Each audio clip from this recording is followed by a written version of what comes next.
Thank you. అందరూ దయచేసి కూర్చోండి. Thank you. చాలా సంతోషం మీరందరూ సమయానికి వచ్చారు. మనము ఆరాధన సమయాన్ని కొంత మార్పులు చేసాం, ఎందుకంటే ఎండాకాలం కనుక మనము 8:30 కల్లా స్టార్ట్ చేస్తున్నాం. దయచేసి మ్యూజిషియన్స్ అందరూ కూడా దయచేసి గమనించండి.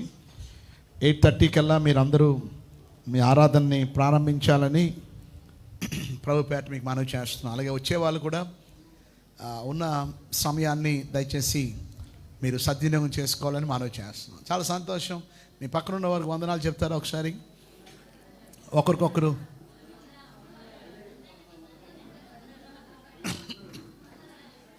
వందనాలు చెప్పుకొని చూడండి. మీరు ఒకరికొకరు వందనాలు చెప్పుకొని బాగున్నారా అని అడగగానే ఎంత సంతోషం ఉందో చూడండి. సో ఒకరికొకరు గ్రీటింగ్స్ తెలియపరచుకోవడం అనేది చాలా చాలా అవసరం. మనము మత్తయి సువార్తను మనం ధ్యానిస్తున్నాం. ఒక సిరీస్ కింద మనం వెళ్తున్నాం. ధన్యతల గురించి మనం విన్నాం. అదే సమయంలో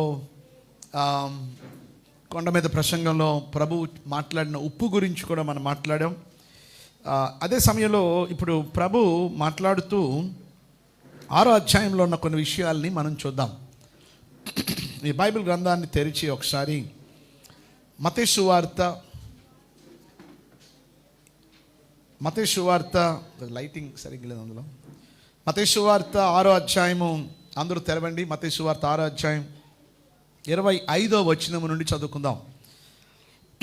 అందువల్ల నేను మీతో చెప్పినదేమనగా, ఏమి తిందుమో ఏమి త్రాగుదమో అని మీ ప్రాణమును గూర్చైనను, ఏమి ధరించుకుందమో అని మీ దేహమును గూర్చైనను చింతింపకుడి. ఆహారము కంటే ప్రాణమును, వస్త్రము కంటే దేహమును గొప్పవి కావా? ఆకాశ పక్షులను చూడండి, అవి విత్తవు, కోయవు, కొట్లలో కూర్చుకొను, ఆయనను మీ పరలోకపు తండ్రి వాటిని పోషించుచున్నాడు. మీరు వాటికంటే బహుశ్రేష్ఠులు కారా? అందరూ చాలా శ్రద్ధగా మీరు దేవుని మాటలను ఆలకించాలి. మీలో ఎవడు చింతించడం వలన తన ఎత్తుమురుడు ఎక్కువ చేసుకోగలడు?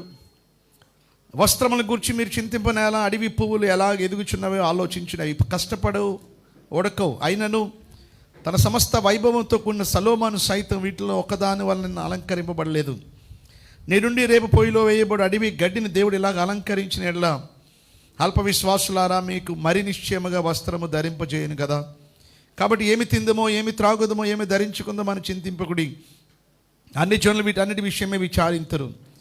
ఇవన్నీ మీకు కావాలని మీ పరలోకపు తండ్రికి తెలియను. కాబట్టి మీరు ఆయన రాజ్యమును నీతిని మొదట వెతుకుడి, అప్పుడు మీకు అన్నీ అనుగ్రహింపబడును. రేపటిని గురించి చింతింపకుడి, రేపటి దినము దాని సంగతిని గురించి చింతించును. ఏ నాటికీడు ఆ నాటికి చాలును. ఈ మాటలు చాలా శ్రద్ధగా మనం వినాలి. ఎందుకంటే యేసు ప్రభువారు ఈ మాటల్ని స్వయంగా యేసు ప్రభువారు 2000 సంవత్సరాల క్రితం ఈ భూమి మీద ఉన్నప్పుడు ఆయన మాట్లాడిన మాటలు. ఇందులో మనం గమనిస్తే 4 హెచ్చరికలు కనపడుతున్నాయి. 4 ఇన్స్ట్రక్షన్స్. ఈరోజు మొదటి హెచ్చరిక మనం గమనిస్తే 25వ వచనంలో, అందువల్ల నేను మీతో చెప్పినదేమనగా, ఏమి తిందుమో ఏమి త్రాగుదమో అని మీ ప్రాణమును గూర్చైనను, ఏమి ధరించుకుందమో అని మీ దేహమును గూర్చైనను చింతింపకుడి. చింతింపకుడి అంటే అర్థం డు నాట్ వరీ. మీరు వరీ అవ్వకండి, చింతింపకండి. సో యేసు ప్రభువారు ఇదే అధ్యాయంలో ఈ 11 వచనాల్లో చింతింపకుడి అనే మాట మీరు 3 సార్లు మీరు గమనిస్తారు. చూడండి, 31వ వచనంలో కూడా మీరు గమనిస్తే, కాబట్టి ఏమి తిందుమో ఏమి త్రాగుదమో ఏమి ధరించుకుందమో అని చింతింపకుడి అండర్లైన్ చేసుకోండి. అక్కడ కూడా చింతింపకుడి అనే మాట మనకు కనపడుతుంది. ఆ తర్వాత 34వ వచనంలో రేపటిని గూర్చి చింతింపకుడి. సో ఒకే మాట ప్రభు 3 సార్లు ప్రస్తావించాడు అంటే దాని అర్థము మీరు గమనించవలసింది, ఇది చాలా ప్రాముఖ్యము అనే విషయాన్ని మనం అర్థం చేసుకోవాలి. సో ప్రభు మనతో మాట్లాడుతుంది ఏంటి అంటే, నో నీడ్ టు వరీ, మీరు చింతింపకండి. మీరు వరి కాకండి. ఇది చాలా చాలా ప్రాముఖ్యము. అయితే ఈరోజు నా ప్రశ్న, ఎందుకు చింతింపకూడదు, ఎందుకు చింతపడవద్దు అని ప్రభు అన్నాడు. మొదటిగా మనం గమనిస్తే 27వ వచనంలో, మీలో ఎవడు చింతించుట వలన తన ఎత్తు 3 ఎక్కువ చేసుకొనగలడు. నువ్వు చింతించుట వలన నీ ఎత్తుని 3 ఎక్కువ చేసుకోగలవా? ఇప్పుడు నేను 5 అడుగుల 4 అంగుళాలు ఉన్నానండి, నేను 7 అడుగులు అవ్వాలని అనుకున్నాను అనుకోండి. బాస్కెట్బాల్ ప్లేయర్ ఒక ఆయన ఉన్నాడు అమెరికాలో, మైకేల్ జార్డన్ అని. ఆయన 6.5 7 ఉంటాడు. ఏమండి, ఆయనలాగా నేను అయిపోవాలి అనుకున్నాను అనుకోండి, అయిపోతానా? చెప్పండి. నేను 7 అడుగులు అయిపోవాలనుకుంటే నేను అయిపోలేను. సో మీరు చింతించుట వలన మీ ఎత్తుని 3 ఎక్కువ చేసుకోగలరా అంటే దాని అర్థం ఏంటంటే మీరు చింతించుట వ్యర్థం. ఇంగ్లీష్లో వరీ ఈస్ వేస్ట్. నువ్వు చింతించి నువ్వు సాధించేది ఏదీ లేదు. నువ్వు చింతించి దానివల్ల ప్రయోజనం లేదు, నిరుపయోగం, యూజ్లెస్. మరి ఎందుకు చింతిస్తున్నావు? ఎందుకు వరీ అవుతున్నావు? దేవుడు ఈ సృష్టి అంతటినీ కూడా ఆయన కంట్రోల్లో ఉంచాడు. ఆమేన్. కనుక దేవుడు చిత్తములో సమస్తము జరుగుతుంది. కనుక నువ్వు వరి అవ్వడం వల్ల ప్రయోజనం లేదు. ఇంకోటి ఏంటంటే, నువ్వు ఈ మాట యొక్క అర్థం ఏమిటి అంటే, నువ్వు చింతించి నీ ఆయుష్ను కూడా పొడిగించుకోలేవు. అంటే నువ్వు చింతించి నేను 70 సంవత్సరాలు బ్రతికేస్తాను, 90 సంవత్సరాలు బ్రతికేస్తానంటే నువ్వు బ్రతకలేవు. ఈరోజు ఆరోగ్య నియమాలు పాటిస్తున్నాం, ఉదయాన్నే డ్రై ఫ్రూట్స్ తింటున్నాం, జిమ్కి వెళ్తున్నాం, ఎక్సర్సైజ్ చేస్తున్నాం, వాకింగ్ చేస్తున్నాం, ఎక్కువ కాలం బ్రతికేయాలని. But our life is not in our hands. రీసెంట్గా నిన్న కాక మొన్న ఒక పెళ్లి జరిగింది. ఆ పెళ్లిలో మరి వారు పెళ్ళి అయిపోయిన తర్వాత వారు బయలుదేరి, పెళ్లి కొడుకు డ్రైవ్ చేస్తున్నాడు, పెళ్లి కూతురు పక్కన కూర్చుంది, కొంతమంది బంధువులు బయలుదేరి వెళ్తున్నారు. ఒక అరగంట ప్రయాణం చేశారంతే. ఇంకొక 10 నిమిషాల్లో వారు గమ్యాన్ని చేరుతారు. సడన్గా ఎక్కడి నుండి ఏం జరిగిందో కానీ యాక్సిడెంట్ జరిగింది. ఎలాగా ఏ ట్రక్ వచ్చి గుద్దేసిందో మనకు తెలీదు. వాళ్ళు ఇంటర్వ్యూలో చెప్తున్నారు, ఆ సమయంలో ఏం జరిగిందో మాకు తెలీదు. పెళ్లి కొడుక్కి స్వల్ప గాయాలయ్యాయి. టీవీ వారు అడుగుతున్నారు, టీవీ 9 వాళ్ళు, మరి మీ భార్య సంగతి ఏంటి, పెళ్లి కుమార్తె సంగతి ఏంటి? పెళ్లి కుమార్తె స్పాట్లో చనిపోయింది. ఎంత బాధ చూడండి, ఎంత దుఃఖమో చూడండి, ఎంత వేదనో చూడండి. ఈరోజు లైఫ్ అనేది మన చేతిలో లేదు. కనుక మరీ అతిగా ఆలోచించేయకండి మీ లైఫ్ గురించి. ఏ నాటి కీడు ఆ నాటికి చాలును, ఏ రోజు ఆ రోజే. ఎందుకంటే ప్రతిరోజు దేవుడు ఆయన కంట్రోల్లో పెట్టాడు, దేవుడు ప్రతిదీ కూడా. సో ఈరోజు మొదటిగా మీతో చెప్పేది, ఎందుకు చింతింపకూడదు, ఎందుకు ఇక్కడ నేను ఎత్తి పెడతారేమన్నా, ఇక్కడ ఎత్తి ఉండాలి ఒకటి, పేపర్ వెయిట్. ఓకే, చింతింపకండి, వరి కాకండి. మొదటిగా రాసుకోండి, దయచేసి వాక్యాన్ని రాసుకోవడం అలవాటు చేసుకోండి. మీరు భక్తిగల సంఘములో మీరు ఉన్నారు, యవన బిడ్డలకు కూడా వాక్యాలు రాసుకోండి. లేకపోతే ఈసారి వేరేగా ఉంటుంది, మైక్లో లైవ్లో చెప్పడం నాకు ఇష్టం లేదు. దేవుడు క్రమానికి కర్త. చదువు రాదా? Okay, that's okay. కానీ వాక్యం చదువు వచ్చిన వారు వాక్యాన్ని రాసుకోండి, దాన్ని పఠించండి, ధ్యానించండి. సో మొదటిగా వరి వేస్ట్ అని రాసుకోండి. నువ్వు చింతించడం వలన ప్రయోజనం లేదు. రెండవది 31వ వచనంలో, కాబట్టి ఏమి తిందుమో, ఏమి త్రాగుదమో, ఏమి ధరించుకుందమో అని చింతింపకుడి, అన్యజనులు వీటన్నిటి విషయమై విచారింతురు. రెండవది, ఎందుకు చింతింపకుడి అని అంటే, చింతించేవారు అన్యజనులు, చింతించేవారు దేవుని బిడ్డలు కాదు. జాగ్రత్తగా వింటున్నారా మీరు అందరూ? చింతించుట ఎవరి పని? అన్యజనుల పని. అన్యజనులు అనగా దేవుని ఎరగని వారు. మరి ఇక్కడ ఉన్నవారు మేము దేవుని ఎరిగిన వారము అన్నవారు చేయొద్దండి. మరి మీరు నిజంగా దేవుని ఎరిగిన వారైతే దేవుడి యొక్క మహత్యం, దేవుడి యొక్క గొప్పతనం ఆయన అద్భుతకారుడు, ఆయన ఆశ్చర్యకరుడు, ఆయన ఆలోచనకర్త, ఆయన బలవంతుడైన దేవుడు. ఎన్నో అద్భుతాలు మనం చూసాం ఆయన గ్రంథంలో. మన వ్యక్తిగత జీవితంలో ఎన్నో అద్భుతాలు చూసాం. ఇంకెందుకు మనం విచారించాలి? ఇంకెందుకు మనం చింతించాలి? No need to worry. అన్ని జనులు చింతిస్తారు. ఎందుకో మీకు తెలుసా? చెప్తారు ఎవరైనా? ఎందుకు అన్ని జనులు చింతిస్తారు? ఎందుకు అన్ని జనులు చింతిస్తారంటే అన్ని జనులకి పరలోకపు తండ్రి లేడు గనుక. వారికి పరలోకపు తండ్రి ఉంటే చింతించరు. ఈరోజు మీరు పరలోకపు తండ్రి మీకున్నాడు. ఆయన చనిపోయి సమాధి చేయబడి ఆయన మరలా తిరిగి లేచాడు. ఆయన నిన్న నేడు నిరంతరము ఏకరీతిగా ఉన్న దేవుడు. Why you have to worry? నేను చాలాసార్లు చెప్తూ ఉంటాను, ఒక తండ్రిగా నేను బతుకుంటే నా బిడ్డలు వరి అమ్మవలసిన పనులు వారికి లేదు. వారు ఎప్పుడు చింతించాలంటే, ఎప్పుడు వరి అవ్వాలంటే ఒక తండ్రి చనిపోతే. ఎందుకంటే వారు అడిగినవి ఎవరు కొని పెట్టరు.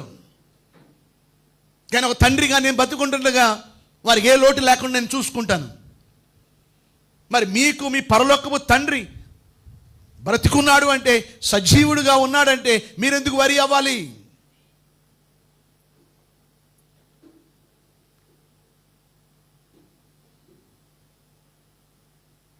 మార్టిన్ లూథర్ అనే ఒక గొప్ప దైవజనుడు ప్రతి క్రైస్తవుడికి, ప్రతి సేవకుడికి ఏవో టెన్షన్స్ ఉంటాయి, ఏవో ఆందోళన ఉంటుంది, ఏదో చింత ఉన్నది ఉంటుంది. ఆయనకు సమస్యను బట్టి, ఆయనకున్న కొన్ని ఇబ్బందులు బట్టి 2 రోజుల నుంచి భోజనం మానేశాడట. మార్టిన్ లూథర్ గారు గొప్ప దైవజనుడు. ఆయన నీరసంగా ఏమి తాకకుండా, ఏమి తినకుండా ఆయన గదిలోనే మౌనంగా కూర్చుని ఉన్నాడట. ఏమి తినకుండా, ఏ పని చేయకుండా ఉసూరుమని కూర్చుని ఉన్నాడు. ఈ విషయం గమనించింది తన భార్య. పాశ్చాత్య దేశంలో, వెస్టర్న్ కంట్రీస్లో ఎవరైనా చనిపోతే ఇప్పటికీ కూడా ఆడవారు నల్లటి గౌన్ వేస్తారు, మగవారు సూట్, బ్లాక్ సూట్ కానీ లేకపోతే కనీసం బ్లాక్ బ్లేజర్ కానీ ధరిస్తారు. ఈ భార్య ఏం చేసిందంటే, ఒకరోజు తన భర్త ఆందోళనతో ఉన్నాడని, వరితో ఉన్నాడని తన భర్తకి ఒక అందమైన కప్పులో టీ తీసుకుని ఒక నల్లటి గౌన్ ధరించి ఆ బెడ్రూమ్లోకి వెళ్ళి, ఏమండి ఈ టీ తాగండి అన్నదట.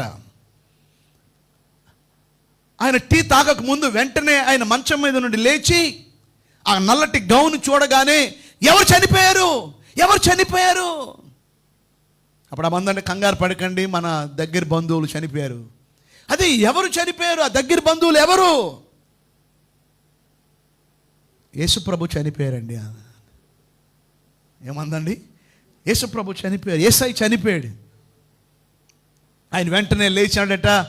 యేసై చనిపోవడం ఏంటి, బుద్ధి లేదా నీకు? యేసై చనిపోయాడు, నిజమే, నాకు తెలుసు. కానీ ఆయన చనిపోయి 3వ దినాన్న ఆయన సమాధి చేయబడి ఆయన మృత్యుంజయుడే తిరిగి లేచాడు. నా దేవుడు సజీవుడు అన్నాడట చాలా గట్టిగా. మరి సజీవుడని తెలుసుంటే మరి ఎందుకు అలాగున్నారు?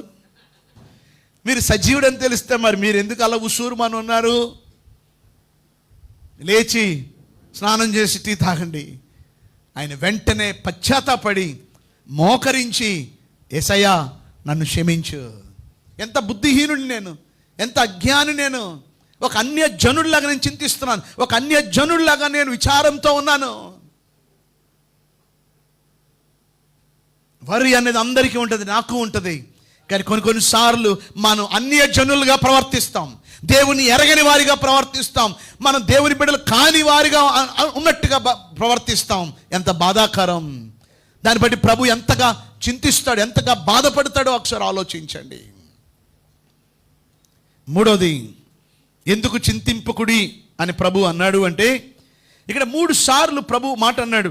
25లో, 31లో, 34లో చింతింపకుడి. అలాగే ఫిలిప్పీ 4:6లో కూడా ప్రభు అన్నాడు, దేనిని గూర్చి చింతింపకుడి. చింతింపకుడి అనే మాట అన్నాడు అంటే ఇది ఏంటి చెప్పండి? ఇది ఆజ్ఞ.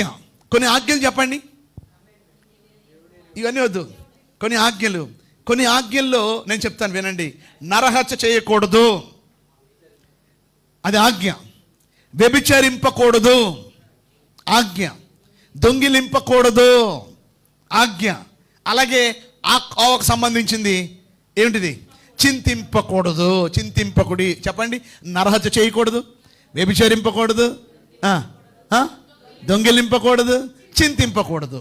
మీకు అర్థమవుతుందా? మీకు దొంగతనం పాపమా కాదా? కొంచెం చెప్పాలి గట్టిగా. దొంగతనం పాపం. మాట్లాడకండి, లైవ్ వస్తుంది, ప్లీజ్ మాట్లాడకండి. మళ్ళీ మాకు దాన్ని ఎడిటింగ్ చేయడం చాలా ఇబ్బంది అవుతుంది. ప్లీజ్ మాకు సహకరించండి. నేనే ప్రశ్న వేసుకుని నేనే సమాధానం చెప్పుకుంటాను. ఈ దినాల్లో సత్యమైన వాక్యం లేదు ఎక్కడ. నేను ఇప్పటివరకు ఎందుకు ఇంతగా అశ్రద్ధ చేసిన ఈ టెక్నాలజీని బాధపడుతున్నాను. మన రీల్స్ కానీ మన వాక్యాలు కానీ అనేక వేల మంది చూస్తున్నారు. ఇప్పటికే మనం చాలా ఆలస్యం చేశాం. దేవుడు ఇచ్చిన టెక్నాలజీని ఉపయోగించుకోవాలి. మనం ఏదో పేరు వస్తుందనో లేదా డబ్బులు వస్తాయనో దానికోసం కాదు. దేవుడికైనా డబ్బులు తక్కువ, ఇందులో నుంచి రెవెన్యూ రావాలా? మనకి అవసరం లేదు మనకి. కానీ మన ఉద్దేశం ఏంటంటే మన మన మన మన మెయిన్ మోటివ్ ఏంటంటే ఈ సత్యమైన వాక్యాన్ని ప్రజలకు అందించాలి. అందుకే ఈ వారం నుంచి లాంగ్ వీడియోస్ కూడా వస్తాయి. మీకు 10 నిమిషాలు 15 నిమిషాలు వస్తాయి, చూడండి తప్పక. నేనేం చెప్తున్నాను చూసారా? మధ్యలో మీరు నన్ను డిస్టర్బ్ చేశారు. ఆ దొంగతనం చేయుట పాపమా కాదా? పాపం. నరహత్య చేయకూడదు, నరహత్య చేయుట పాపం. అలాగే చింతింపద్దు అన్నాడు కదా ప్రభు. చింతించుట కూడా ఏం చెప్పండి? పాపం. Worry is sin. నువ్వు చింతిస్తున్నావంటే నువ్వు పాపం చేస్తున్నట్లు. మనం ఎందుకు చింతించాలి? మనం ఎందుకు వరి అవ్వాలి? నీకు ఆర్థిక ఇబ్బందులు ఉండొచ్చు, నీ భర్త మారకుండా ఉండొచ్చు, నీ బిడ్డల భవిష్యత్తు గురించి ఆలోచించవచ్చు. ఒక ఆమె అంటుంది నాతో, అయ్యగారు నాకు 3 ఆడపిల్లలు అయ్యగారు, కట్నాలు పెరిగిపోయాయి గారు. ఆడపిల్ల ఒక పెళ్లి చేయాలంటే ఆడపిల్ల తండ్రికి ఈ మధ్య మిడిల్ క్లాస్ వాళ్ళు కూడా పెళ్లి చేయాలంటే 70 నుండి 80 లక్షలు ఖర్చు అవుతుందంట. మిడిల్ క్లాస్ పీపుల్ పెళ్లి చేయడానికి 70 నుండి 80 లక్షలు ఖర్చు పెడుతున్నారంట. నేను ఈనాడు పేపర్లో ఒక చిన్న ఒక మెసేజ్ పెట్టారు అక్కడ. ఇప్పుడు నా బిడ్డలకి ఎలా పెళ్లి చేయాలా? నాకు 3 ఆడపిల్లలు, నేను సరిగ్గా నిద్రపోలేకపోతున్నాను, తినలేకపోతున్నాను. నా వరి వరి వరి వరి నా బిడ్డల ఆడపిల్లలు వివాహాలు ఎలా చేయాలి? నేను అప్పుడు అడిగాను ఆ తల్లిగారిని, అమ్మ ఎప్పుడమ్మా పెట్టుకున్నారు సంబంధం, ఎప్పుడు పెళ్ళి, ఎప్పుడు తారీఖు ఎప్పుడని అడుగుతుంటే, ఇప్పుడు అప్పుడే కాదయ్య గారు, మా పెద్ద పాపకు 5 సంవత్సరాలు, రెండో పాపకి 3 సంవత్సరాలు, చిన్న పాపకు 1 సంవత్సరం అయ్యగారు. పెద్ద పాపకు 5 సంవత్సరాలు అంట, రెండో పాపకు 3 సంవత్సరాలు అంట, లాస్ట్ పాపకి 1 సంవత్సరం అంట. ఈమె ఎప్పుడు గురించి ఆలోచిస్తుంది? ఇంకొక 18-20 సంవత్సరాలకి చెప్పండి వాళ్ళ పెళ్ళిళ్ళ గురించి ఇప్పటి నుంచి ఆలోచిస్తుంది. ఏ నాటికి ఈడు ఆ నాటికి చాలును. సో నువ్వు ఏ విషయంలోనైనా నువ్వు ఏదైనా నువ్వు ఆలోచిస్తున్నావు అంటే, నువ్వు చింతిస్తున్నావు అంటే, నువ్వు వరి అవుతున్నావు అంటే అదేం చెప్పండి? అది పాపము. 4వది 30వ వచనం, నేడుండి రేపు పొయ్యిలో వేయబడు అడవి గడ్డిని దేవుడు ఇలాగ అలంకరించిన ఎడల అల్ప విశ్వాసులారా మీకు మరి నిశ్చయముగా వస్త్రములు ధరింపజేయును కదా. 4వది చింతించుట అల్ప విశ్వాసం.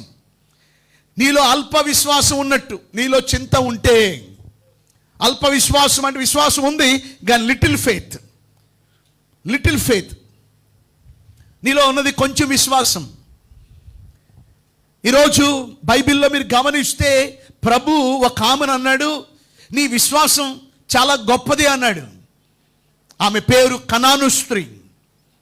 ఆమె యేసయ్య దగ్గరికి వచ్చింది. ఆమె యేసయ్య దగ్గరికి వచ్చి, ప్రభువా నా బిడ్డ దయ్యముతో పట్టి బాధపడుతుంది, నా బిడ్డను నువ్వు బాగు చేయాలి అని ప్రాధేయపడింది. వినండి, పైకి చూడండి. మీరేం బైబిల్ చూడవసరం లేదు, వినండి. వినుట వల్ల విశ్వాసం కలుగుతుంది. ఒక కనాను స్త్రీ అంటే ఆమె దేవుని బిడ్డ కాదు, ఒక అన్యురాలు. కానీ ఆమెకున్న విశ్వాసం చూడండి. ప్రభు అన్నాడు, పిల్లల రొట్టె తీసుకుని కుక్క పిల్లలకు వేయుట తగదు అన్నాడు. అప్పుడు ఏమన్నదో తెలుసా మీకు? ప్రభువా, ఆ కుక్క పిల్లలకు కూడా పడిపోయిన బల్ల మీద నుండి పడిపోయారు, రొట్టె ముక్కలైనా ఇవ్వండి ప్రభువా. ప్రభు ఏమన్నాడండి? అమ్మా, నీ విశ్వాసం గొప్పది. ఇప్పుడు కొట్టండి గట్టిగా చప్పట్లు. నీ విశ్వాసము గొప్పది. You have a great faith. ఈరోజు ఒక అన్యురాలికి అంత విశ్వాసం ఉంటే నువ్వు ఎన్ని సంవత్సరాల నుంచి క్రైస్తవుడివి, నువ్వు ఎన్ని సంవత్సరాల నుంచి క్రైస్తవురాలివి? నీకు విశ్వాసం లేదు కనుక నువ్వు ప్రార్థనకు రావు, నీకు విశ్వాసం లేదు కనుక నువ్వు దేవుడి సన్నిధికి సమయానికి రావు, నీకు విశ్వాసం లేదు కనుక దేవుడి మీద నువ్వు ఆధారపడవు. నీకు డబ్బు మీద నమ్మకం, నీకు బంధువుల మీద నమ్మకం నీకు. బైబిల్ సెలవిస్తుంది, మనుషులను నమ్ముకున్నట కంటే, రాజులను నమ్ముకున్నట కంటే యెహోవాను ఆశ్రయించుట మేలు. ధనమును నమ్ముకున్న వాడు పాడైపోను. డబ్బు ఈరోజు ఉండొచ్చు, రేపు పోవచ్చు. డబ్బు శాశ్వత కాలం మనతో ఉండదు. అది రెక్కలు ధరించి నిశ్చయముగా నీ యొద్ద నుండి ఎగిరిపోవును. నీ విశ్వాసం డబ్బు మీద, నీ విశ్వాసం దేవుడి మీద. మంగళవారం ప్రార్థనకి రాము, శుక్రవారం ప్రార్థనకి రాము. ఎందుకు రాము? You have no faith in God. నీకు విశ్వాసం లేదు దేవుడి దగ్గరికి వస్తే దేవుడు చేస్తాడు అని. హన్నాకి విశ్వాసం ఉంది, వచ్చింది, సఫలాన్ని పొందుకుని వెళ్ళింది. యేసు ప్రభు దగ్గర వచ్చిన వాళ్ళు ఎవరిని ఒట్టి చేతులతో పంపలేదు. దుఃఖంతో వచ్చారు, సంతోషంగా వెళ్ళారు. రోగంతో వచ్చారు, స్వస్థతతో వెళ్ళారు. దయ్యంతో వారు పీడింపడి వచ్చారు, విడుదల పొంది వెళ్ళారు. జ్ఞానులు ఒక మార్గంలో వచ్చారు, తిరిగి వెళ్ళేటప్పుడు వేరే మార్గంలో వెళ్ళారు. దేవుని క్రొత్త మార్గాన్ని, క్రొత్త జీవితాన్ని, క్రొత్త లైఫ్ని, క్రొత్త ఆశీర్వాదాల్ని దేవుడు నీకు ఇస్తాడు నువ్వు ఆయన దగ్గరికి వస్తే. ఒక శతాధిపతి యేసుప్రభు దగ్గరికి వచ్చాడు. అయ్యా, నా దాసుడు పక్షవాయువుతో బాధపడుతున్నాడు. ఇంటికి చదువుకోండి మత్తయి 8వ అధ్యాయంలో. ప్రభు అన్నాడు, ఓకే నేను వస్తాను మీ దగ్గరికి. ఎందుకంటే శతాధిపతి అంటే 100 మంది ఆయన కింద ఉంటారు. ఆయన ఏమన్నాడు మీకు తెలుసా? ప్రభువా, నేను ఒక అధికారిని, ఒకరిని రమ్మంటే వస్తాడు, పొమ్మంటే పోతాడు. నువ్వు నా ఇంటికి రావడానికి నేను అర్హుడిని కాదు. నువ్వు మాట మాత్రం సెలవి, నువ్వు మాట ఇవ్వద్దే. నువ్వు మాట ఇస్తే నా దాసుడు బాగుపడతాడు. ప్రభు అన్నాడు, ఇశ్రాయేలీల్లో కూడా ఇటువంటి విశ్వాసాన్ని నేను చూడలేదు అన్నాడు ప్రభు. అతడు వెళ్ళాడు. వెళ్ళిన తర్వాత జరిగిన విషయం ఏంటో తెలుసా? ఏ గడియలో అయితే యేసు ప్రభు వారిని దాసుడు బాగుపడతాడు అన్నాడు, అదే గడియలో తన దాసుడు బాగుపడ్డాడు. ఈరోజు నీ విశ్వాసం ఎలా ఉంది? నీ నమ్మకం ఎలా ఉంది?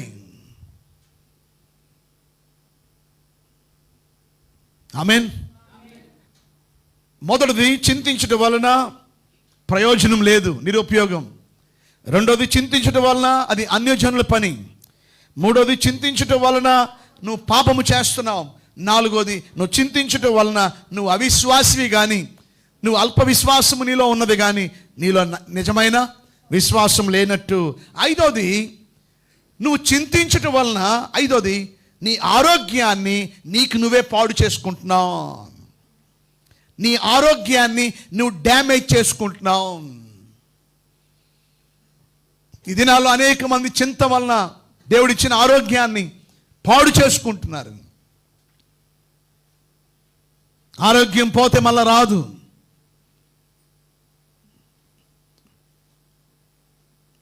ఈరోజు ఆరోగ్యాన్ని పాడవకుండా చూసుకోవాలి. ఆ ఆరోగ్యం పాడవకుండా ఉండాలి అంటే మొదటి లక్షణం నీలో ఉన్న వరిని తీసేసుకోవాలి. ఎందుకంటే బైబిల్లో రాయబడి ఉంది, సామెతల గ్రంథం 12వ అధ్యాయము 25వ వచనంలో. సామెతలు 12:25. ఎస్, ఒకని హృదయములోని విచారము దాన్ని కృంగజేయును. చూసారా? ఒకని హృదయములోని విచారం, ఒకని హృదయములో ఉన్న చింత ఏం చేస్తుందట? దాన్ని కృంగజేయును, నిన్ను కృంగిపోయేటట్టు చేస్తుంది. నువ్వు కృంగిపోతావు, నువ్వు నిరుత్సాహపడిపోతావు, నువ్వు దిగులు పడతావు, నీ ఆరోగ్యాన్ని పాడు చేసుకుంటావు. అంటే దాని అర్థం ఏంటో మీకు తెలుసా? చింత అంటే అర్థం ఏంటో తెలుసా? బెంగ పెట్టుకోవడం. నీ బెంగ నీ ఆరోగ్యాన్ని పాడు చేస్తుంది. సో దేవుని బిడ్డలుగా ఈరోజు ప్రభు ఇస్తున్న 4 హెచ్చరికల్లో మొదటి హెచ్చరిక ఏం చేయకండి చెప్పండి? చింతింపకుడి. రెండవ హెచ్చరిక 26వ వచనంలో, ఆకాశ పక్షులను చూడండి, అవి విత్తవు, కోయవు, కొట్లలో కూర్చుకొను, అయినను మీ పరలోకపు తండ్రి వాటిని పోషించుచున్నాడు, మీరు వాటికంటే బహుశ్రేష్ఠులు కారా. ఆమేన్. ఇక్కడ మనం గమనిస్తే ఆకాశ పక్షులను చూడండి, అవి విత్తవు, కొయ్యవు, కొట్లలో కూర్చుకొను. రెండవ హెచ్చరిక చూడుడి. రాసుకోండి. రెండోది ఏంటి చెప్పండి? చూడుడి. మొదటిది చింతింపకుడి, రెండోది చూడుడి. చూడండి. ఏం చూడండి? ఏం చూడండి? ఆకాశ పక్షులను చూడండి, అడవి జంతువులను చూడండి. ఆకాశ పక్షుల్ని పోషిస్తుంది ఎవరు? దేవుడు. జంతువుల్ని పోషిస్తుంది ఎవరు? దేవుడు. చూడండి, యోబు గ్రంథం స్క్రీన్ మీద కూడా ఉంది, మీరు బైబిల్ చూడవలసిన స్క్రీన్ మీద చూడొచ్చు. యోబు గ్రంథం 38, 39, 41 వచనంలో, ఆడు సింహము నిమిత్తము నీవు ఎర్రను వేటాడుదువా? సింహపు పిల్లలు తమ తమ గుహల్లో పండుకున్నప్పుడు, తమ గుహల్లో పొంచి ఉండినప్పుడు నీవు వాటి ఆకలి తీర్చెదవా? తిండి లేక తిరిగిలాడుచు కాకి పిల్లలు దేవునికి మొరపెట్టినప్పుడు కాకికి ఆహారము సిద్ధపరచువాడెవడు?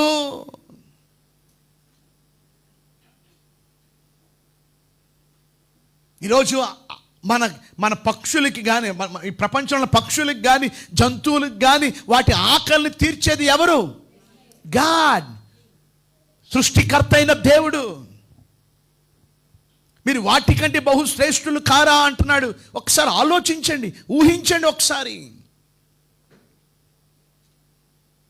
ఒక్క సింహం ఎన్ని కేజీల మాంసం తింటుందో మీకు తెలుసా? దగ్గర దగ్గర 10 నుండి 15 కేజీలు రోజు కావాలి దానికి. కానీ ఒక మాట మీద చెప్తాను, జాగ్రత్తగా వినండి. మీరు ఎప్పుడైనా ఏ పక్షినైనా చూసారా? ఏ జంతువునైనా చూడండి. ఎప్పుడైనా ఏ పక్షి అయినా, ఏ జంతువు అయినా విచారంగా ఉండడం మీరు చూసారా? చెప్పండి, మేము చూసేవన్నా చేయొద్దండి. ఉదయాన్నే పక్షులు లేచి కావు కావు కావు అని దేవునికి మొరపెడుతూ దేవుని ఆరాధిస్తుంటే, దేవుని స్తుతిస్తూ ఉంటాయి. ఖాళీగా ఉంటే ఒకసారి బేబీ ఇంటి వైపు వెళ్ళండి ఒకసారి. అక్కడ ఇంకా అందమైన పక్షులు, ఎక్కడెక్కడో వేరే ఊర్ల నుంచి, వేరే దేశాల నుంచి వచ్చిన పక్షులు అక్కడ కనపడుతున్నాయి. ఎంత ఆహ్లాదకరంగా ఉంటుందండి, ఎంత అద్భుతంగా ఉంటుందని చూడండి. వాటికి ఆహారం ఇస్తుంది ఎవరు? దేవుడు. ఒకసారి కొన్ని పక్షులన్నీ కలిసి మాట్లాడుకుంటున్నాయంట. ఏమనంటే, పక్షులన్నీ మాట్లాడుకుంటున్నాయంట, ఇదిగో మనం ఎప్పుడు చూసినా చాలా సంతోషంగా హ్యాపీగా ఉంటాం. మనం విత్తము, కొయ్యం, అంటే ఏది మనం పంట అయ్యం, దాన్ని కోసుకోం, కొట్లలో కూర్చుకోం, కానీ మనం చాలా హ్యాపీగా ఉంటాం. మరి ఎందుకు మానవుడు ఎందుకు అలాగా నీరసంగా ఎప్పుడు అంత వరీగా ఉంటారేంటి వాళ్ళు అని పక్షులు మాట్లాడుకుంటున్నాయంట. అప్పుడు ఆ పక్షుల్లో ఒక పక్షి అందంట, ఏమో మనకి తండ్రి ఉన్నట్టు వారికి తండ్రి లేడేమో. ఏమంటున్నాయండి పక్షులు? మనకి తండ్రి ఉన్నట్టుగా వారికి తండ్రి లేడేమో, అందుకే వారు అంత దుఃఖంతో, వేదనతో, టెన్షన్స్తో ఉంటారు. దావీదు అన్నాడు, నేను పిల్లవాడిని ఉంటుని ఇప్పుడు ముసలివాడిని ఉన్నాను, నీతిమంతులు విడవబట్టి కానీ వారి సంతానం భిక్షమెత్తుటి కానీ నేను చూడలేదు. దేవుడు నిన్ను ఎన్నడు విడవడు, దేవుడు నిన్ను ఎన్నడు ఎడబాయుడు. నిబ్బరము కలిగి ధైర్యంగా ఉండు. చూడండి, కీర్తన 104:14 కూడా, పశువులకు గడ్డిని, నరులు ఉపయోగమైన కూర ముక్కలను ఆయన మొలిపించుచున్నాడు. కీర్తన 104 కూడా, కీర్తన 145 కూడా. ఈరోజు దేవుని బిడలుగా ఈరోజు మనం గమనించవలసిన విషయం ఏంటంటే, దేవుని బిడలుగా ఈరోజు మనము చూడండి. ఓ భక్తుడు ఇలాగ అన్నాడు, ప్రపంచంలో ఉన్న పక్షులన్నిటికీ ఆహారాన్ని, ప్రపంచంలో ఉన్న జంతువులన్నిటికీ ఆహారాన్ని ప్రతిరోజు ఒక మానవుడిగా దానికి భోజనం పెట్టాలంటేనంట బిల్ గేట్స్ లాంటి, ఎలన్ మస్క్ లాంటి గొప్ప గొప్ప ధనవంతుల యొక్క ధనము కూడా 4-5 రోజుల్లో కరిగిపోద్దంట. వాటి అన్నిటికీ ఆహారం కోసం వాళ్ళ డబ్బుని, ధనాన్ని వెచ్చిస్తే, అలాంటిది దేవుడు ఈ అల్పమైన జీవుల్ని, ఈ పక్షుల్ని, ఈ జంతువుల్ని పోషిస్తున్నాడే, మీరు వాటికంటే బహు శ్రేష్ఠులు కారా? కనుక ఈ రోజు నుండి ఏం చేయండి? చింతించడం మానేసి ఏం చేయండి? ఈ పక్షులను చూడండి, ఈ జంతువులను చూడండి. మూడోది దేవుని వాక్యం సెలవిస్తుంది 28వ వచనంలో, వస్త్రములను గూర్చి మీరు చింతింపనేలా, అడవి పువ్వులు ఎలా ఎదుగుచున్నావో ఆలోచించడి. అవి కష్టపడవు, వడకవు, అయినను తన సమస్త వైభవంతో కూడిన సొలొమోను సైతం వీటిలో ఒక్కదాని వల్లైనను అలంకరింపబడలేదు. మూడవది ఆలోచించుడి. మొదటిది చింతింపకుడి, రెండవది చూడుడి, మూడవది ఆలోచించుడి. ఏం ఆలోచించండి?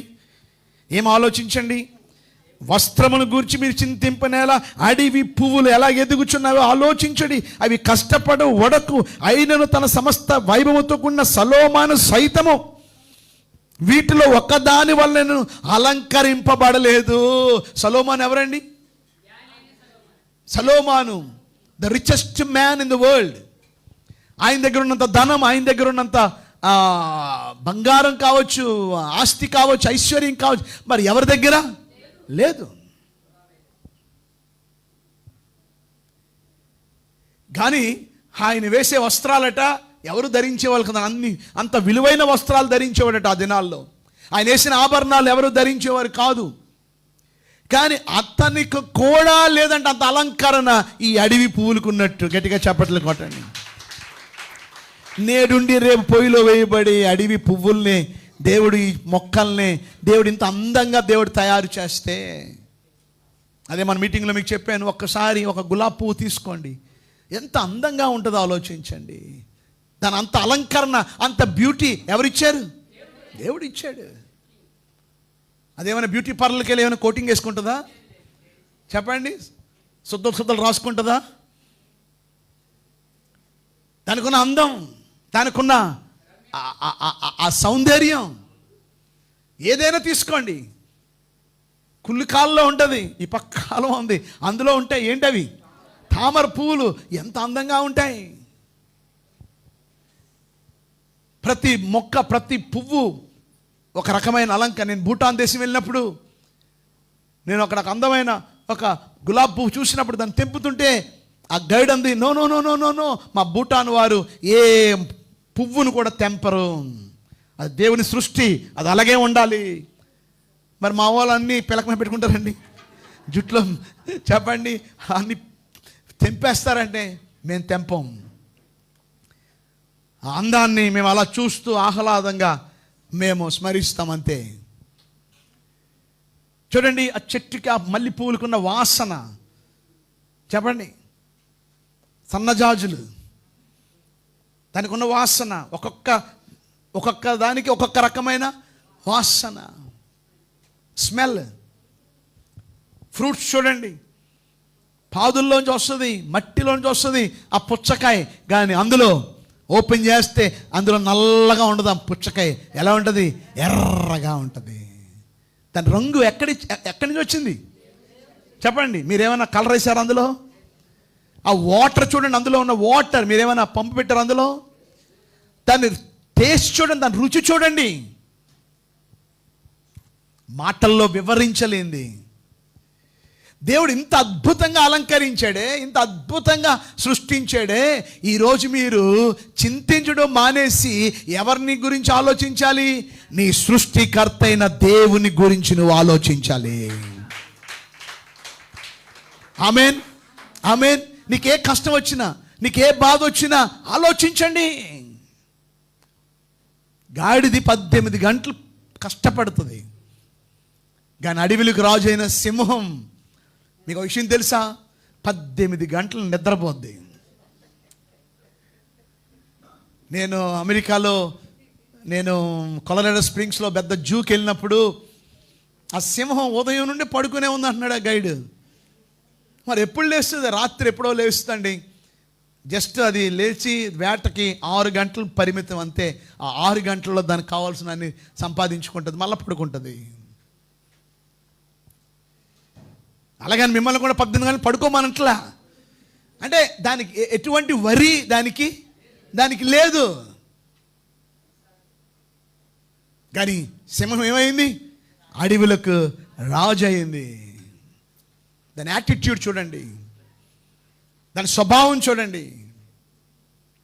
ఈరోజు మనం ఎప్పుడు చూసినా వరి వరి వరి వరి, ఆ వరి అంతా మన ముఖంలోనే కనపడుద్ది. ఎప్పుడు చూసినా ఉసూరుమని ఉంటాం. ఎప్పుడు మీరు ఈ పక్కనున్న వాళ్ళని, ఆ పక్కనున్న వాళ్ళని చూడకండి. ఎవరిని చూడండి? ప్రభువుని చూడండి. ఎవరిని చూడండి? ఆకాశ పక్షులను చూడండి. ఎవరిని చూడండి? జంతువులను చూడండి. ఎవరిని చూడండి? ఈ అడవి పువ్వుల్ని చూడండి. ఆలోచించండి, నీ సృష్టికర్త అయిన దేవుడు ఎంత గొప్పవాడో. నేను ముగించే ముందు చివరి మాట చెప్పి నేను ముగిస్తాను. మొదటి హెచ్చరిక చింతింపుకుడి. మరి చింతింపడం మానేసి ఏం చేయాలి? చూడండి. దేవుడు ఎంత గొప్పవాడో చూడండి. మోషేతో అదే అన్నాడు. మోషే అన్నాడు ఇశ్రాయేల్ ప్రజలతో, ఇశ్రాయేల్ ప్రజలేమో మమ్మల్ని అరణ్యములో చంపడానికి అక్కడ సమాధులు లేవని ఇక్కడ తీసుకుని వచ్చావా? అప్పుడు మోషే అన్నాడు ఒకటే, మీరు దేవుడు చేసే కార్యాన్ని మీరు చూడండి. నేడు మీరు చూస్తున్న ఈ ఐగుప్తీల్ని మీరు ఎన్నడూ మీరు చూడరు. ఈరోజు దేవుడిని చూడండి, దేవుడి యొక్క మహత్యాన్ని చూడండి, దేవుడి యొక్క గొప్పతనాన్ని మీరు చూడండి. ఆమేన్. ఆలోచించండి. ఇక చివరిది, ఆఖరిది 33వ వచనంలో, రేపటిని గూర్చి చింతింపకుడి.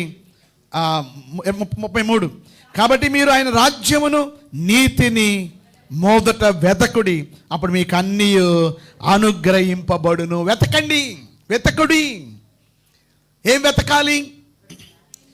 ఆయన రాజ్యాన్ని వెతకండి, పరలోక రాజ్యాన్ని వెతకండి.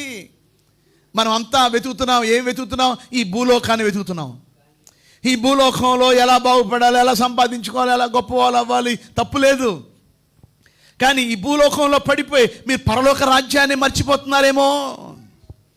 శిలువ మీద 2 దొంగలు వేలాడుతున్నారు.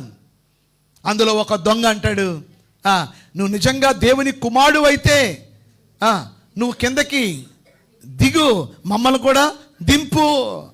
వాడి భూమి మీద చేసిన పాపాలు సరిపోలేదు, ఇంకా ఈ భూమి మీద ఇంకా ఎంజాయ్ చేయాలనుకుంటున్నాడు. కానీ ఇంకొక దొంగ కూడా అంటున్నాడు, ఒకవైపు ఉన్న దొంగ, నీ రాజ్యములో నన్ను జ్ఞాపకం చేసుకో. అంటే ఆయనకి ఒక రాజ్యము ఉన్నదని నమ్మాడు. ఆ రాజ్యానికి ఆయన రాజు అని నమ్మాడు. నాకు ఈ రాజ్యం వద్దు, నాకు ఈ భూలోకం వద్దు, నాకు నీ రాజ్యం కావాలి, నీ రాజ్యములో నాకు చోటు కావాలి, నేను ఇక్కడ కన్నా అక్కడ నీతో ఉండాలని నేను ఆశపడుతున్నాను. ఎంతమందికి ఆశ ఉందండి? ఎంతమందికి ఆ కోరిక ఉందని చెప్పండి. ఉదయం లేచినప్పటి నుంచి రాత్రి వరకు భూమి మీదే ఆ పందట ఉదయం లేచి సాయంత్రం వరకు ఏం చేస్తుంది? అది కిందే, ఎక్కడ గట్టర్ ఉందా, ఎక్కడ చెత్త ఉందో ఎత్తుక్కుంటుందట. అది చచ్చిపోయే ముందు కోతకెళ్ళేటప్పుడు ఏం చేస్తారు? దాన్ని 2 కాళ్ళు, ఎదర 2 కాళ్ళు, వెనక 2 కాళ్ళు కట్టేసి ఒక కర్ర దూస్తారు. అటొకటి ఇటొకటి ఏం చేస్తారు చెప్పండి? దాన్ని తిప్పి కోతకు తీసుకెళ్తుంటారు. అప్పుడు చూస్తుందంట, ఎటు పైకి చూస్తుందంట, పరలోకం, ఆకాశం ఎంత ఉందా. ఇంకేటి చూసేది? చచ్చిపోతుంది. ఈరోజు దేవుని వెతుకుతున్నారా? అయ్యగారు మా కోసమే మీరు అమెరికా వెళ్ళకుండా ఉన్నారు ఈ 3 నెలలు. అయ్యగారు ప్రతి మీటింగ్ వస్తాం అయ్యగారు, మా గృహాల్లో కూటాలు పెట్టండి అయ్యగారు, మేము వచ్చి వాక్యంలో బలపడతాం అయ్యగారు, మీరు ఇంకా చెప్పండి అయ్యగారు. ఆశ ఉందా మీకు? దేవుని రాజ్య విషయాలు తెలుసుకోవాలని ఆశ ఉందా? యేసు ప్రభు వారు గోధుమలు గురుగుల గురించి చెప్పినప్పుడు జన సమూహంతో చెప్పాడు, శిష్యులు కూడా విన్నారు. వర్తమానం అయిపోయింది, ఇంటికి వచ్చేసారు. కానీ శిష్యులు అడిగారు, ప్రభువా గోధుమలు అన్నావు, గురుగులు అన్నావు, పొలం అన్నావు, మాకేం అర్థం కాలేదు. కోత కోసేవాళ్ళు ఉన్నారు. మరి ఇవన్నీ కొంచెం మాకు వివరంగా చెప్తారా? కొంచెం మేము రాసుకుంటాం, మేము వింటాం. ఈ దినాల్లో ఎందుకో మరి మన వాళ్ళు వాక్యాన్ని నిర్లక్ష్యం, వాక్యం రాసుకోమన్న రాసుకోరు, వాక్యం వినామంటే వినరు, వాక్యానికి ఇవ్వాల్సిన ప్రాధాన్యత ఇవ్వరు. వాళ్ళ సొంత స్టడీస్ మీద, వాళ్ళ సొంత ఉద్యోగాల మీద, వాళ్ళ సొంత వ్యాపారాల మీద, వాళ్ళ సొంత బలం మీద ఆధారపడుతున్నారే కానీ, వారి స్వశక్తి మీద ఆధారపడుతున్నారే కానీ దేవుడి మీద ఆధారపడలేని వారిగా ఉంటున్నారు. కానీ బైబిల్ సెలవు, మొదట నా నీతిని, నా రాజ్యాన్ని వెతకండి, అప్పుడు మీకు అన్నీ.